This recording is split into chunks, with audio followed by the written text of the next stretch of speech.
हरे कृष्णा। भक्ति का अर्थ है भगवान श्री कृष्ण को प्राप्त करने का मार्ग, और इस मार्ग पर जितनी भी चीजें अनुकूल हो उन्हें अपना लेना चाहिए और जो प्रतिकूल हो उनका त्याग कर देना चाहिए। और भक्ति में अनुकूल चीजों में सबसे अत्यंत महत्वपूर्ण चीज है एकादशी के व्रत का पालन करना। प्रत्येक महीने में 2 पक्ष होते हैं, कृष्ण पक्ष और शुक्ल पक्ष, और प्रत्येक पक्ष में एक एक एकादशी आती है। इस प्रकार हर महीने 2 एकादशी आती है। इसी कड़ी में चैत्र मास के शुक्ल पक्ष की एकादशी का नाम है कामदा एकादशी। ये एकादशी भगवान श्री विष्णु का उत्तम व्रत माना जाता है।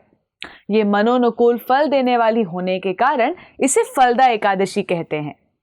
क्योंकि ये सारी कामनाएं पूर्ण करती है, इसलिए इसे कामदा एकादशी भी कहा जाता है। तो एक बार धर्मराज युधिष्ठिर इस एकादशी की महिमा भगवान श्री कृष्ण से पूछते हैं। भगवान उत्तर में कहते हैं कि यही प्रश्न एक समय राजा दिलीप ने उनके गुरु वशिष्ठ मुनि से पूछा था।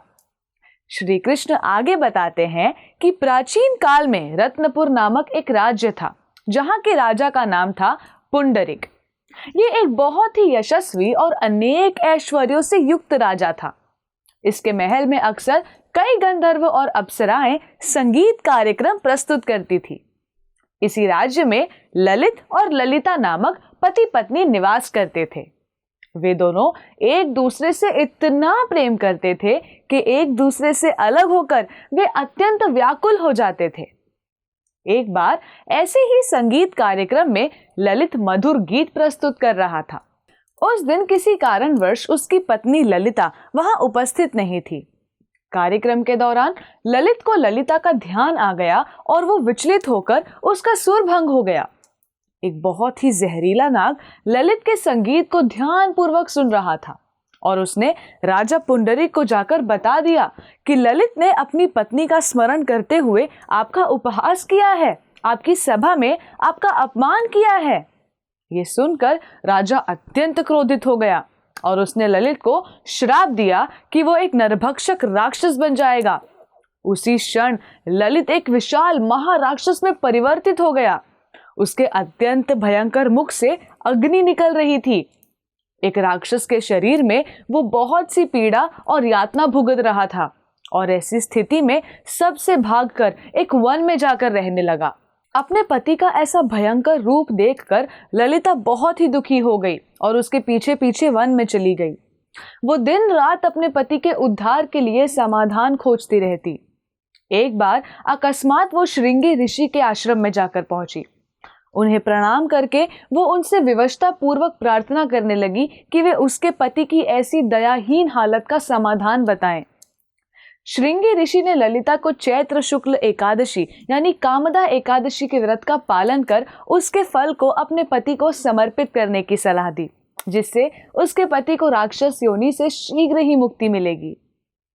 मुनि की सलाह अनुसार ललिता ने उस एकादशी का व्रत किया और उसके फल को अपने पति को समर्पित कर दिया, और उसी क्षण ललित को अपने राक्षस शरीर से मुक्ति मिल गई और राजा का श्राप भी शांत हो गया।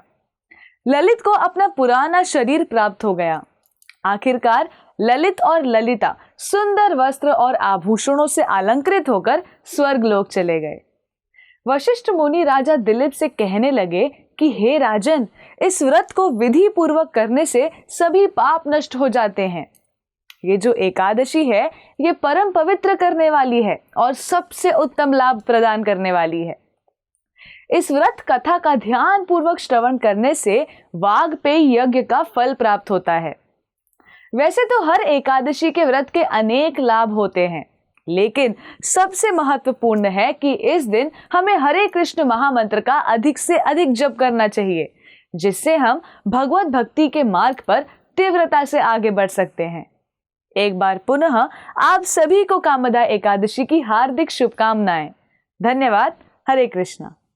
ऐसे ही और भक्तिमय कार्यक्रमों के लिए देखिए हरे कृष्णा टेलीविजन, और इसे प्राप्त करने के लिए आप अपने केबल अथवा DTH ऑपरेटर से संपर्क करें तथा और अधिक जानकारी के लिए आज ही डायल करें 7666 839 839।